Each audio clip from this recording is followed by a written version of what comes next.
It was January 25th, 2016, and I had been in surgery for 9 hours. The doctors came out and told my family that the liver transplant that I needed to save my life couldn't happen because of the vein damage that I had.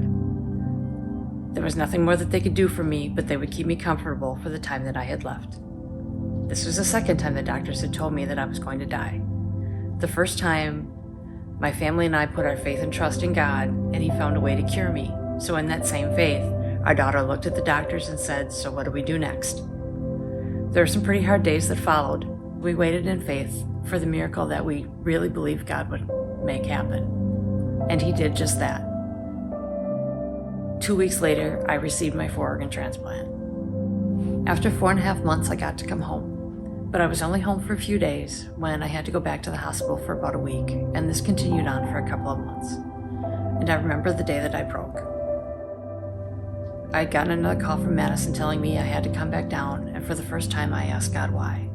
I had put my faith and trust in Him. Why wasn't He healing me this time? And then I changed.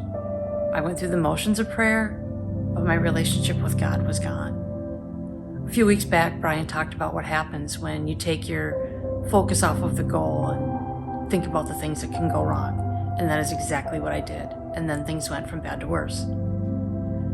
I went into a pretty deep depression. I was seeing a great counselor. She was Christian, and we talked about God, but it really wasn't helping. And I got to the point where I really wasn't sure if I wanted to go on. That November, we had a wedding in Florida, and my family and my doctors thought that it would be really good for me to go.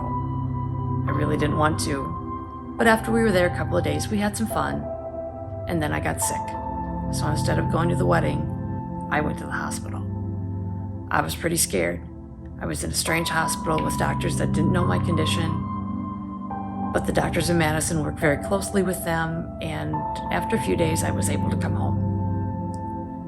Wasn't long after we were home from Florida, and I was back in the hospital in Madison. When I came home from that, Mike said that he really felt that I was going to turn a corner, that I was going to start to get better.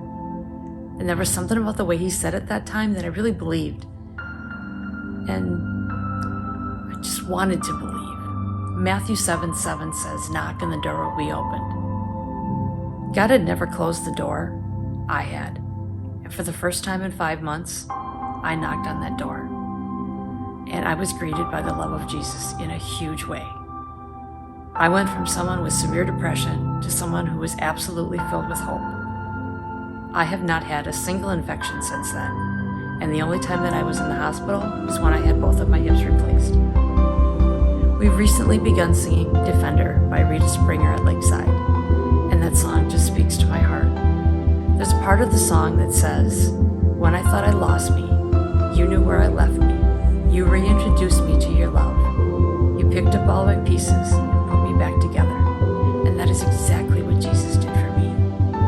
If we have faith, we can be sure that God is working everything for our good, even if it doesn't feel like it. God was healing me all those days that I didn't think that He was, but my lack of faith blinded me to it.